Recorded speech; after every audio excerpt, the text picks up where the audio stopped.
ಸರಿ, ಅಲ್ಲಿ ರಿಸಲ್ಟ್ ಏನಾದ್ರು ಕರ್ನಾಟಕ ರಾಜಕಾರಣದ ಮೇಲೆ ಪರಿಣಾಮ ಬೀರುತ್ತೆ?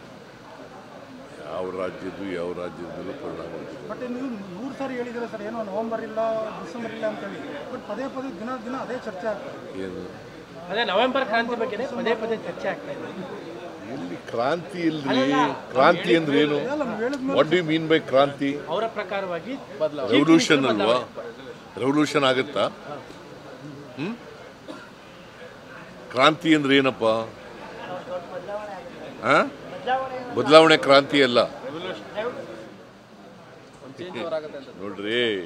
ಸುಮ್ಮನೆ ನೀವು ಕೇಳ್ತೀರಿ, ಅವ್ರಿಗೂ ಕೆಲಸ ಇಲ್ಲ. ಕ್ರಾಂತಿ ಆಗುತ್ತೆ. ಕ್ರಾಂತಿನೂ ಆಗಲ್ಲ, ಭ್ರಾಂತಿನೂ ಆಗಲ್ಲ. ಪ್ರಶ್ನೆ ಸರ್, ತಾವು ಪದೇ ಹೇಳ್ತಾ ಇದ್ರು, ದಿನ ಅದನ್ನೇ ಹೇಳ್ತಾ ಇದಾರೆ ಅನ್ನೋದೇ ಪ್ರಶ್ನೆ ಸರ್. ಯಾರು? ವಿಪಕ್ಷದವರು. ನೀವು ನೆಗ್ಲೆಕ್ಟ್ ಮಾಡಬೇಕು ಅದನ್ನ. ಅಲ್ಲ, ರೂಲಿಂಗ್ ಪಾರ್ಟಿ ಅವರು ಹೇಳ್ತಾ ಇದ್ದಾರೆ. ನೀವು ಅವ್ರು ಯಾರು ಹೇಳಿದ್ರು ಕೂಡ ನೆಗ್ಲೆಕ್ಟ್ ಮಾಡಬೇಕು. ಸರ್, ಈಗ